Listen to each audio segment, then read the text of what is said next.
সেই জাবালে নূর পাহাড়, যেই পাহাড়ে হযরত মুহাম্মদ মুস্তাফা সাল্লাল্লাহু আলাইহি ওয়াসাল্লামের উপরে পবিত্র কোরআন শরীফ নাজিল হয়েছে। সেই জাবালে নূর পাহাড়ে এখন আমরা উঠতেছি হাঁটি হাঁটি পাও পাও করে। অনেক কষ্ট গাইজ, একদম পা ব্যথা হয়ে যায়। পানি নিয়েছি সাথে, গলা শুকিয়ে গেলে এক ঢোক খাবো।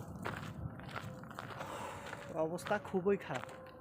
দেখুন অনেক গরম পড়ে মক্কাতে, অনেক প্রচণ্ড গরম। আর এই গরমের মধ্যে উঠতেছে শুধু একটু দেখার জন্যে,